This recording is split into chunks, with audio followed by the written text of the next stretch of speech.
Good morning and welcome to worship, or good afternoon or good evening, wherever you are coming to us from. Welcome to worship at the Pacific School of Religion. We worship in this Zoom format, also acknowledging that the land that our school is on is unceded territory of the Chochenyo Ohlone people. So we acknowledge their stewardship of the land and our role in occupying it. I am glad to welcome you to this new semester of worship and to offer especially a word of welcome to folks who might be joining the PSR community for the first time this semester. So I just wanted to invite you, if you are joining us this spring for the first time, becoming part of the community, to just introduce yourself in the chat with your name, maybe a little bit about what program you're in and where you're coming from, where you're zooming in from, just so we can start the process of getting to know you and becoming community together. Our worship this semester begins with a series of services that are drawing on and in conversation with the wonderful book by Alexis Pauline Gumbs, Undrowned, Black Feminist Lessons from Marine Mammals, where she asks, what do our marine mammal kin have to teach us about breathing in unbreathable times? So our worship services in this series, called Where, Here, Echolocating in Disoriented Times, will be in conversation with the meditations that Gumbs offers us in that book. She imagines many of our marine mammal kin use echolocation to navigate, and she imagines their sounds sending out the question, where, and the environment responding to them, here, to give a sense of collective and relational navigation. It seemed to me a fitting metaphor for how it is that we are spiritual leaders in times like these. Disorienting times call for relational navigation. So this is what we explore in this worship series over the next several weeks. So I invite you to center yourself, to take some deep breaths, and to join in singing our gathering songs. I'll invite you to stay muted, but to please do lift your voices in whatever place you are at.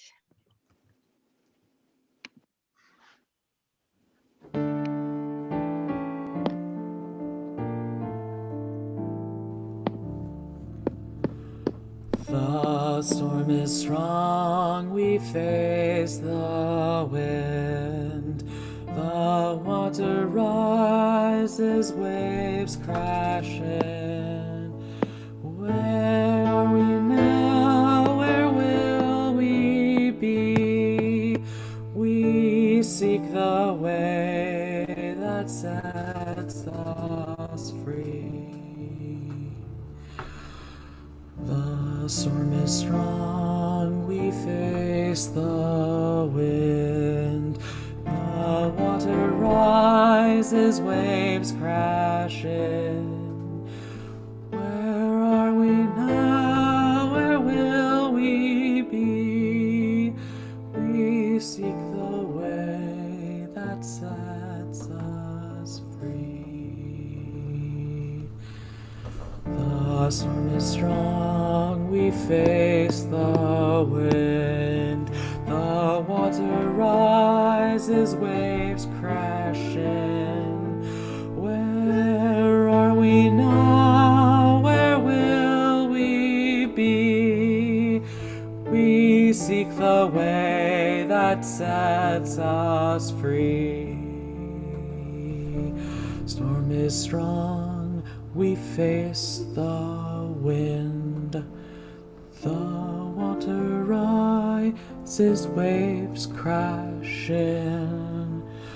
Where are we now? Where will we be? We seek the way that sets us free.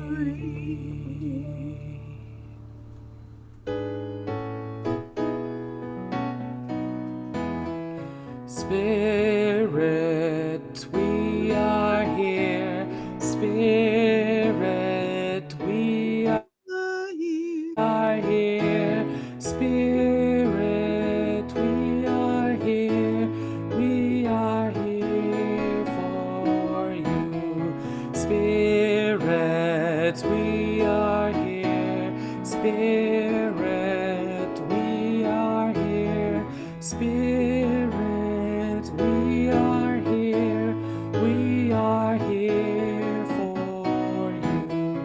Spirit, we are here. Spirit, we are here. Spirit, we are here. We are here.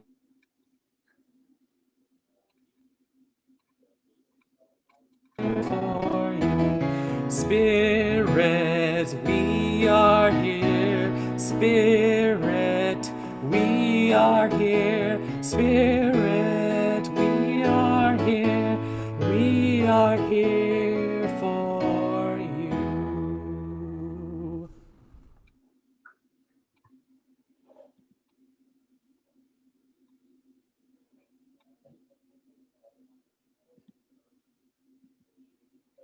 As far as the east comes to the west, and the south to the north, let us now call one another to worship. These days calls us into unknown territory, where our old map seems to have left off, and our former guides require retooling for the task at hand. Where are we now? Where will we be? David preaches today. These days, we are learning to breathe in an unbreathable times, where the map blossoms within our lungs as we open our hearts and listen to other guides. Have you not known? Have you not heard? These days gathers us together to journey into mystery, where we listen for the map that emerges in echoes, and blessings arise as guides in the spaces between us. Here we are, becoming the path. Here we find our way as worship.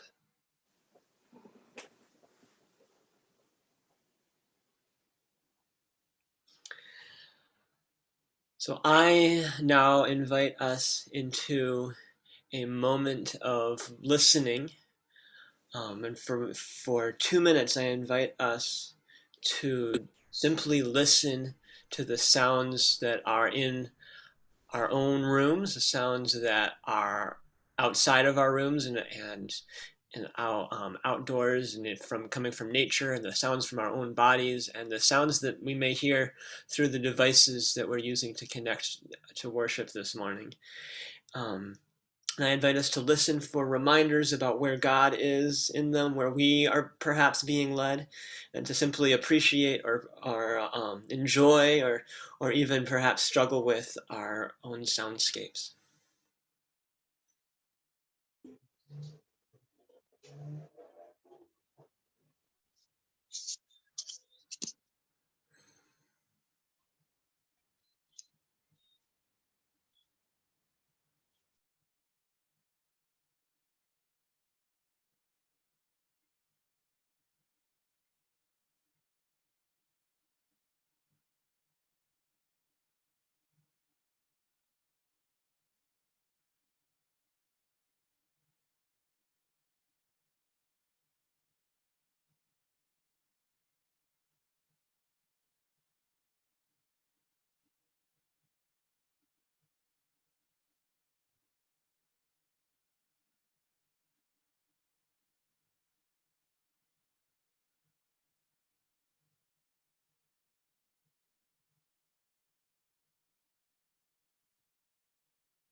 And now a reading from Listen in Undrowned, Black Feminist Lessons from Marine Mammals by Alexis Pauline Gumbs. They say river dolphins don't leap as much as dolphins in the ocean. Because of turbid flows of rushing water, they do not trust their eyes. Their eyes grow small. Echolocation becomes crucial. Their listening becomes more nuanced. They become experts of shape and shape themselves to become narrow, reaching forward like the river. River dolphins all over the world, in the Ganges and the Amazon rivers, for example, are not close genetic relatives, but they are remarkably physically similar. They have grown common forms due to their common circumstances. Have you grown that way, Riverine? In a context that moves so quickly that looking at it tells you almost nothing? Are you evolving a deeper way of listening to where you are? Could we become students of shape precise enough to move with the grace and flexibility our circumstance requires, even though your river is not my river? I'm amazed by how much listening can do, how quickly it becomes less important to be seen, to leap, to show. And those who study river dolphins know it too. Don't bother looking for these teachers who will rarely jump or splash. You have to listen for them. Try to hear them breathe. I breathe in shape. I shape my days while land contours me at two sides. I shape my breath to wind through winding paths ahead. I shape my head to fit the purpose of my breath. My breath is prayer, the shape of life, evolving name. All I can see is just the blur that says life moves. I stay in prayer and reach to listen for your breath.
A reading of scripture from the book of Isaiah, chapter 40, verses 21 to 31.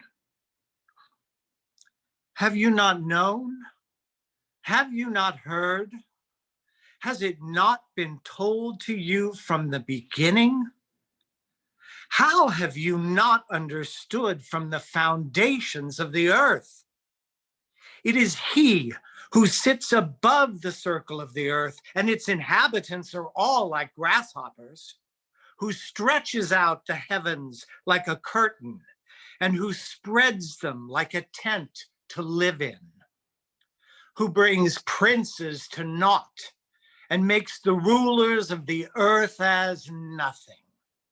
Scarcely are they planted, scarcely sown, scarcely has their stem taken root in the earth, when he blows upon them and they wither, and the tempest carries them off like stubble. To whom then would you compare me, or who is my equal, says the Holy One. Lift up your eyes on high and see who created these.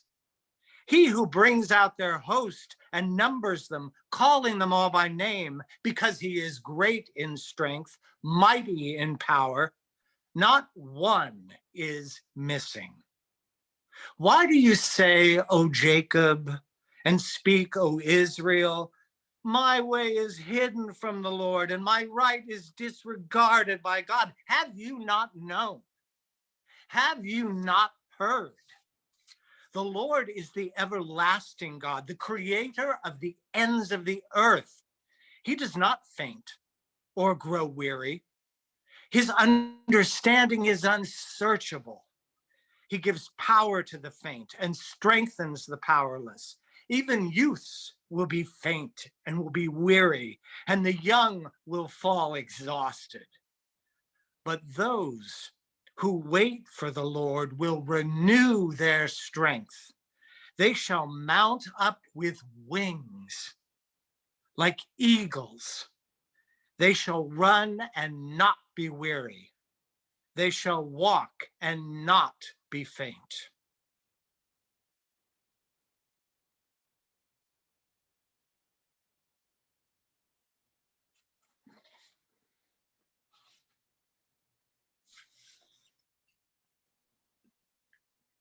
Good morning, everyone. Thank you for gathering together for chapel, and welcome to a new semester, a new beginning of our time together. A special welcome, as has been stated already, to those who join our community for the first time, and as we return together from various commitments, to return to attention to the sacred work of theological education, of shaping our own work and life together to gain perspective into the world we live in. I'm grateful for faculty as they have been preparing over the last couple of weeks to re-engage with each of you in classes, for the staff that has been preparing so many details and attention to a lot of things that are required for a new semester to begin. And so it is a delight to be able to do that. And gratitude especially to those of you students whose work and life has brought you to this place and to this moment of education, of preparation, of learning and partnership together. It is a gift to be able to receive that space, that time, and that reflection with you. And this is the reason we are here, to be able to find a way to echolocate ourselves in a world that is so demanding. My name is David Vásquez-Levy. I serve as president here at PSR. Usually I get to preach on the first chapel of the school year in the fall, but we shift a little bit with Dean Abraham, so I'm grateful that she needed to step in because of something I needed to attend to in my own personal life. And so, but it is a delight now to be able to begin this semester with you all.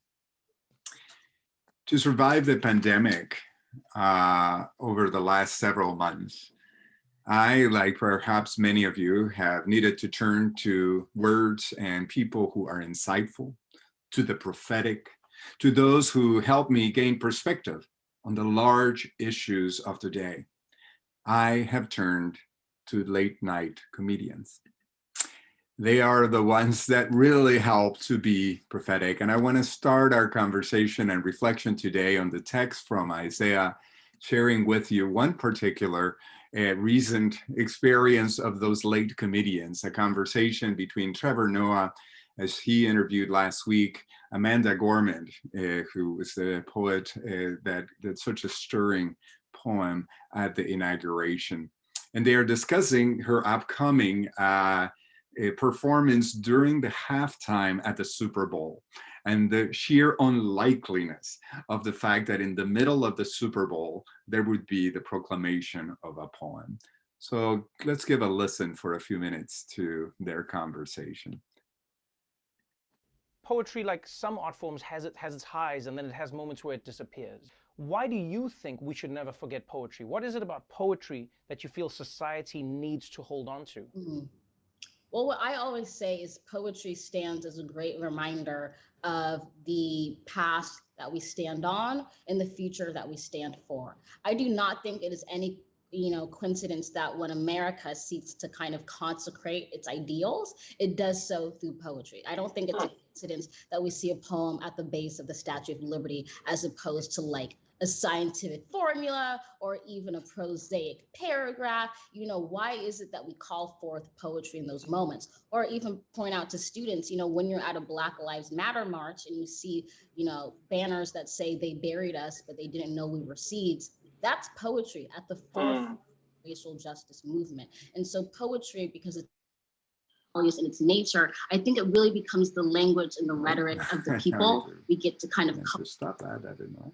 There we go. Poetry.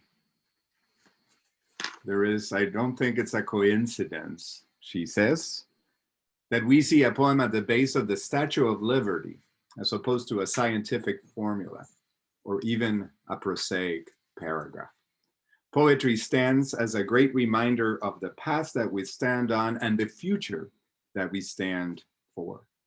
Joining a remarkable lineage of African-American poets and preachers, Gorman's inaugural poem, just 2 weeks ago, helped to remind us precisely of the role of poetry to mark our time, to gain perspective.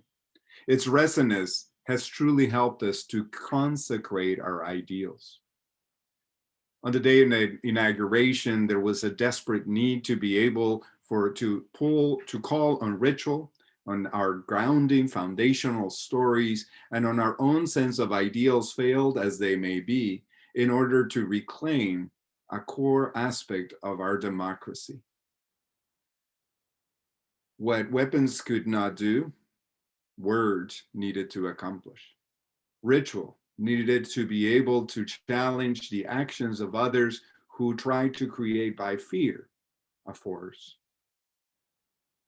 Poetry, to use Alexis Pauline Gumbs' words, helps us to echolocate, to breathe in unbreathable times.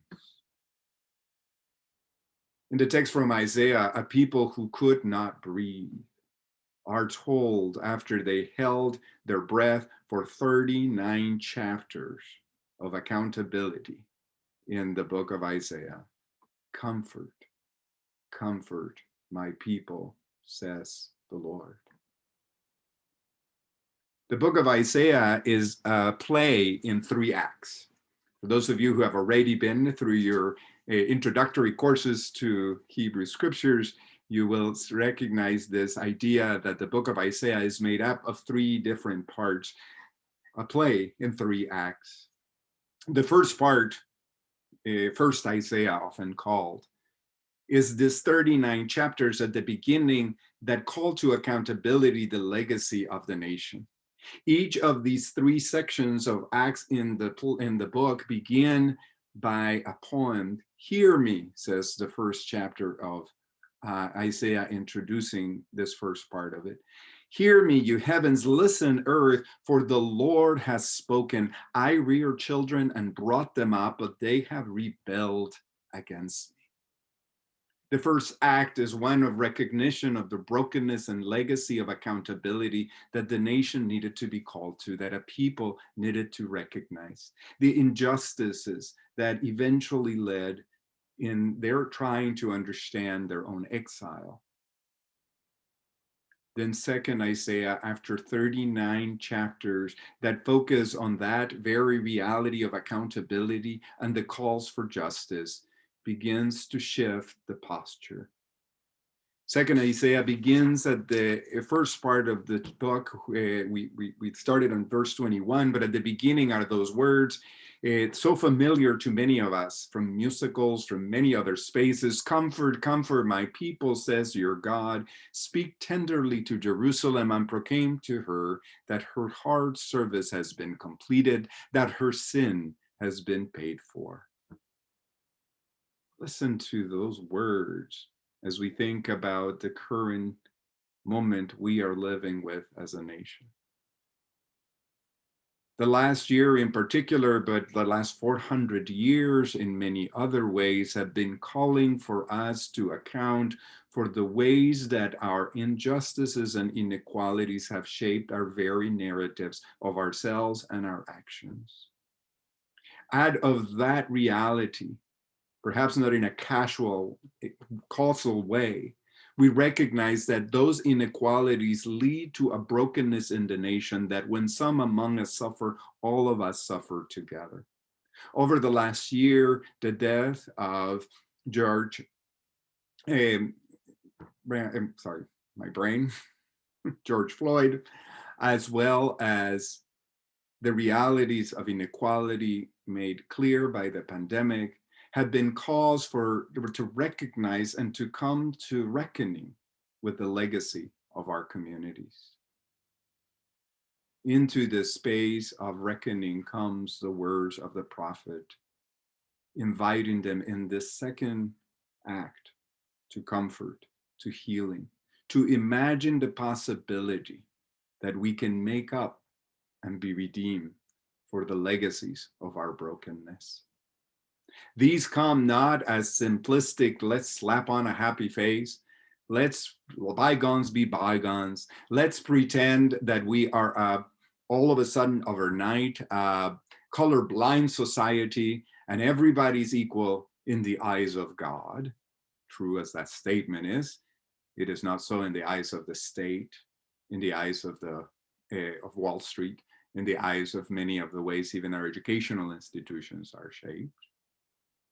And so we are called to imagine the possibility. The prophet has the courage to speak with the awareness of 39 chapters of accountability, to venture the possibility of hope.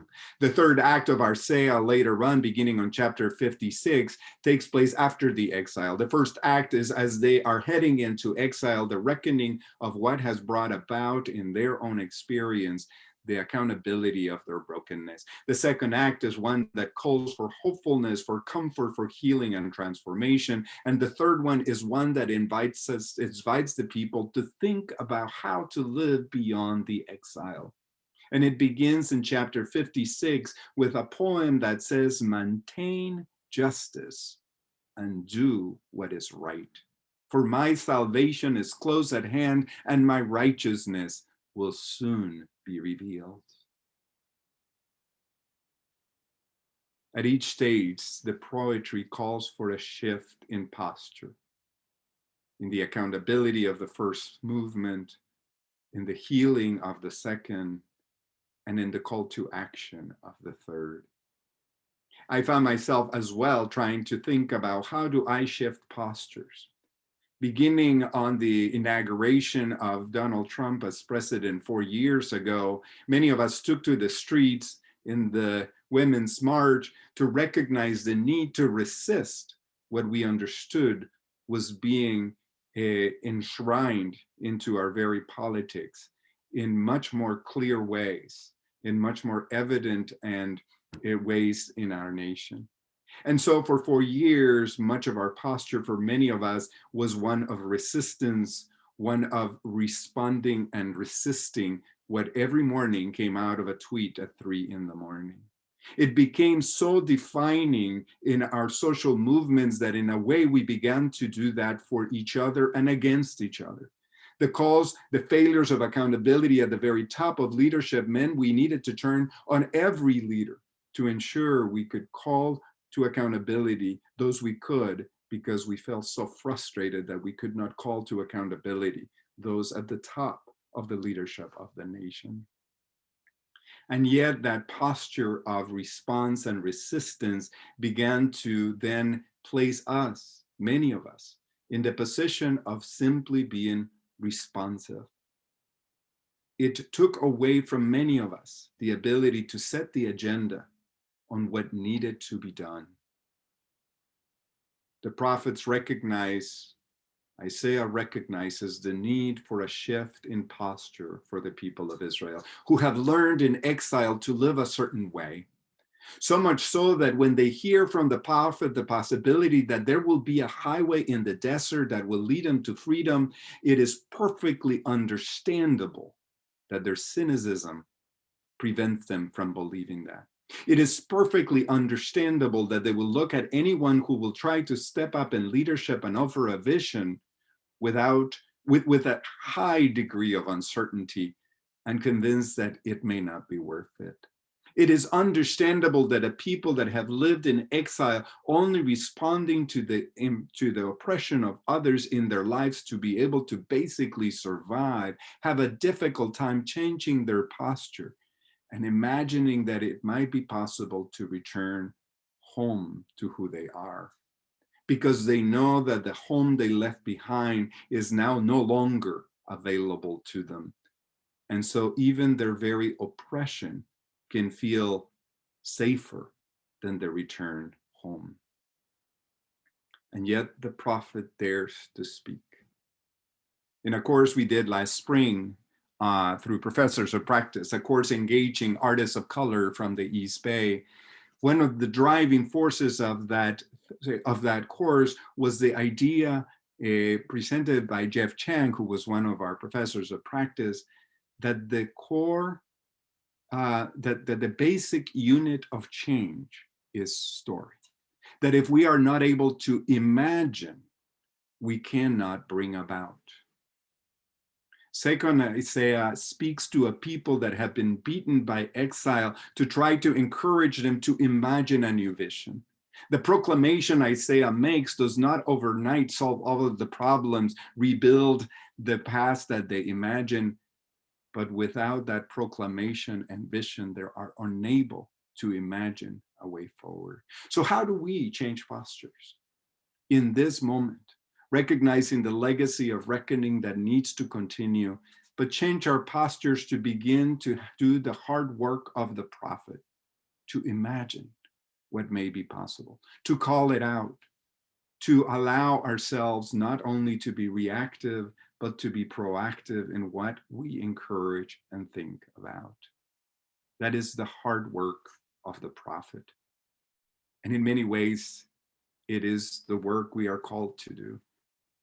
Whether you're a faculty member, a staff person, a partner in our work, or a new student or a returning student, together we have determined that out of everything else in the world that needs our attention right now, we have made the decision that the attention needs to be placed to this hard work of the prophet, the work of theological education.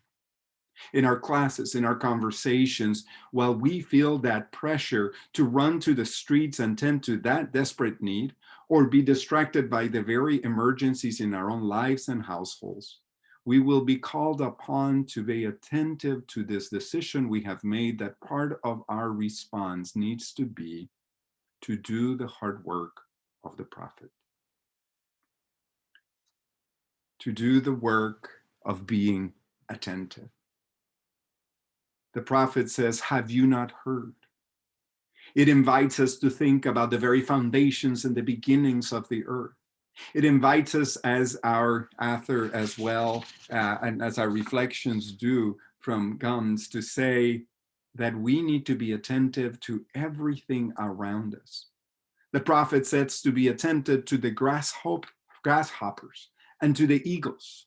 We are invited to pay attention to river dolphins. I think we're invited, challenged to pay attention to falling sequoias right in our parks. To be attentive, not just so that we can gain perspective, not just to the intensity of our own lives, but to that of the whole world. Theological education is about blowing our minds, helping us to look up, as the prophet invites the people of Israel to do in the second Isaiah movement, to look up and remember both the history of what God has done, of what the people have been through, of their courage, but also to look ahead. Or in the words of Gorman, poetry stands as a reminder of the past that we stand on and the future that we stand for. The week of the inauguration resulted for me as both an enactment and a moment, an invitation and a challenge to shape my own posture from the last several years, the posture of resistance to one of courage as I look ahead. It was framed in the words of Acts 2, that our old ones will dream dreams and our young ones will see visions. Framed between the dreams of a previous generation, in the words of Martin Luther King Jr., and the visions of a younger generation, in the words of Gorman in her poem. I was challenged, invited, encouraged, and I think we all have been as well, to think about how we imagine a different way forward in our work. How do we do the work, the hard work of the prophet? My prayers are with us as a community as we begin that work. As we gather to look up, to allow our minds to be blown, to listen deeply to the prophets among us. As Gorman says in her poem, let the glow, if nothing else, say this is true, that even as we grieved, we grew, that even as we hurt, we hoped, that even as we tired, we tried, that we'll forever be tied together, victorious, not because we will never again know defeat, but because we will never again saw division. Scripture tells us to envision that everyone shall sit under their own vine and fig tree, and no one shall make him afraid. Y'all, the scriptures, the poets know what they're talking about, as do the dolphins, the grasshoppers, and the eagles. May we together be attentive to what lies deeply within us and aware of all that is around us. Amen. Thank you.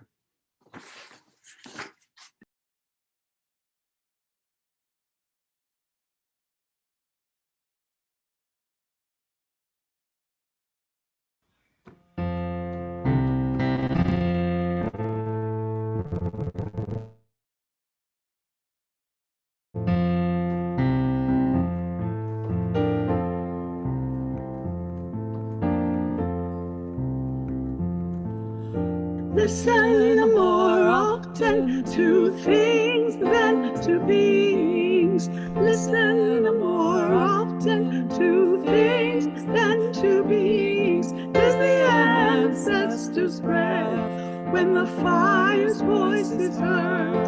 Is the ancestors' breath in the voice of the waters.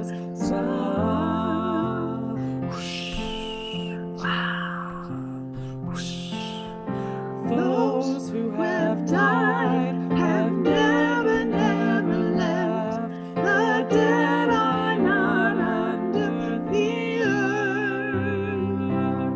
They are in the rustling trees. They are in the growing woods. They are in the crying grass.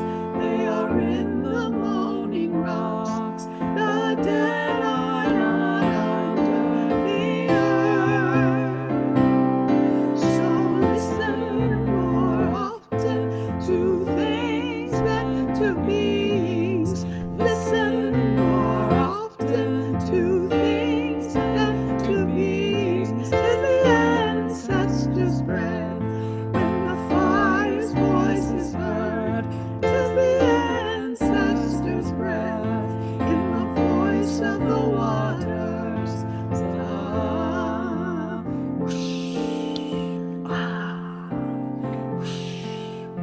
Those who have died have never, never left. The dead have a pact with the living. They are in the woman's breast. They are in the wailing tribes. They are with us in our homes. They are with us in this crowd. The dead have a pact with the living. So listen more often to things than to beings. Listen more often to things than to beings. 'Tis the ancestors' breath when the fire's voice is heard. 'Tis the ancestors' breath in the voice of the waters.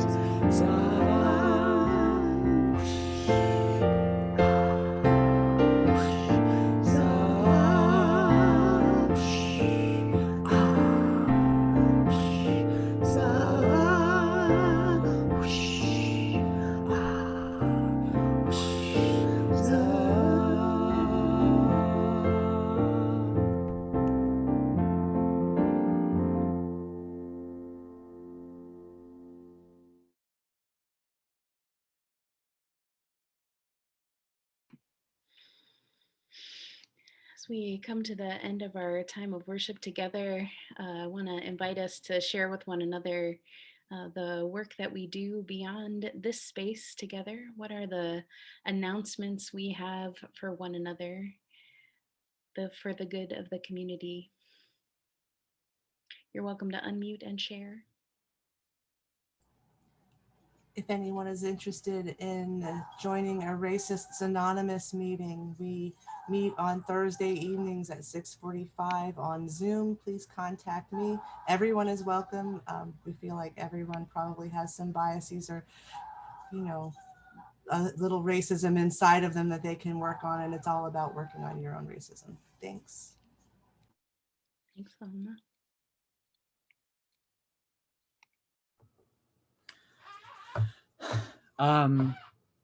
Feel like it's never going to be an appropriate time to promote this, and you'll probably hear this announcement a few more times throughout the coming weeks.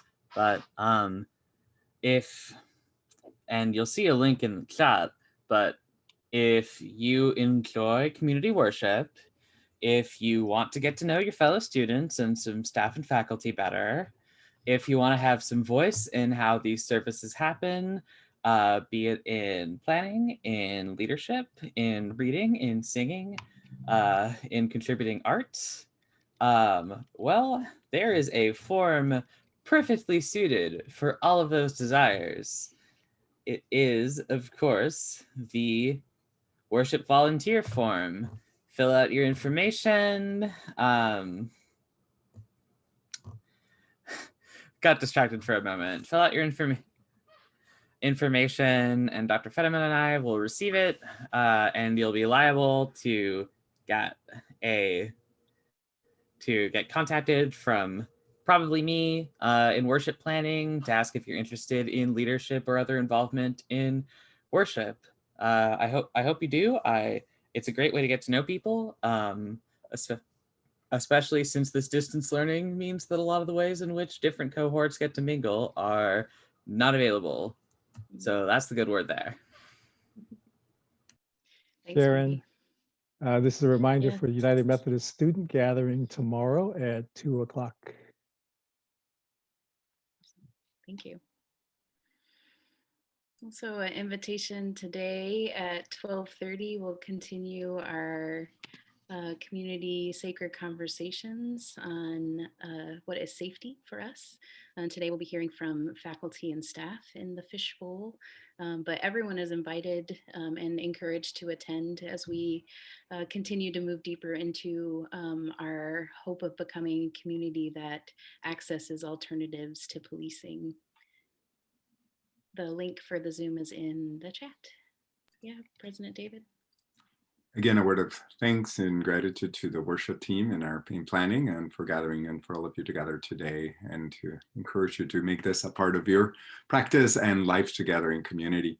I also want to encourage you to look in your email in the next couple of days. We will be sending out our docket for the board meeting. The board meeting happens 3 times a year. The next one will be on February 16th. It's a practice at PSR to share the docket of the preparation for that meeting with the whole community. So you will be able to see that come out, and encourage you to just take a look so that you have a sense for what's happening in the through the reports of various departments, the perspectives and visions that we are seeking to do together. So that's a great way to know what's going on at the school in a deeper way. Thank you. Yes, Ms. Ann. Hi, welcome to everybody. It's so great to see you. Thank you, David, for that powerful sermon. Want to remind you also of a couple of things. Each Thursday, from the Office of Academic Affairs, we have what's called Thursdays on the Vine, which will sort of alert you to things that are coming up in the week to follow. So please pay attention to that. And then on this Friday, we will also be sponsoring First Fridays with the Dean, kind of a Dean's Tea, an opportunity to just come in and meet. I believe the start time is at 2 o'clock. Dean Abraham, you can correct me if that's not the right time, but we'll be having Bishop Warner Brown, who is a member of our board of trustees, and he will be talking about spiritual formation. And those of you who were in the new students orientation were able to meet him. So stop by, look for the absolute correct time. Again, that will be a Zoom conversation. So yes, Thursday and Friday, keep your eyes open. Thanks so much.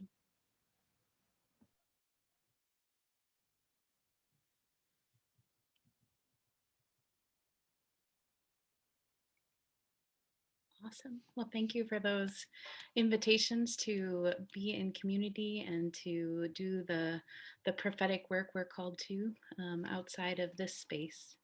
As I want to invite us as we come to the end of our time to join together in singing a song called Unknown.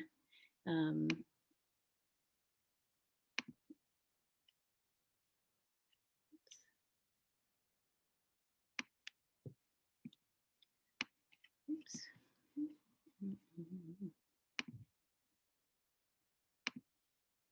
Finding home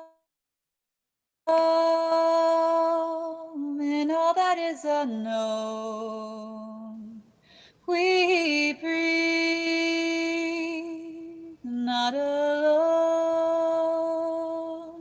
Finding home in all that is unknown. We breathe, not alone. Finding home in all that is unknown. We breathe, not alone. Finding home in all that is unknown. We breathe, not alone. Finding home in all that is unknown. We breathe, not alone.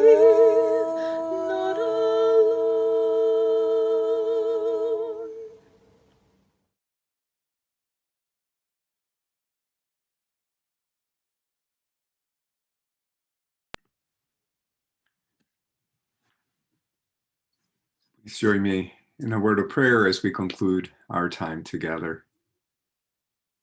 May the one who has called us into being, who has journeyed with us in our lives, and who holds a future we can only imagine, be with us now and forevermore, aware of the deep calling that is within us, that resonates in the things, the creatures, the humans, the histories that surround us, that we may envision a world where all can sit under their own tree and not be afraid.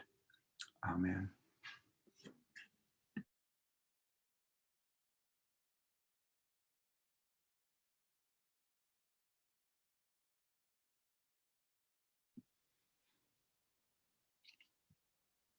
You're welcome to unmute and say some words of hello to one another. Thank you all for being here today.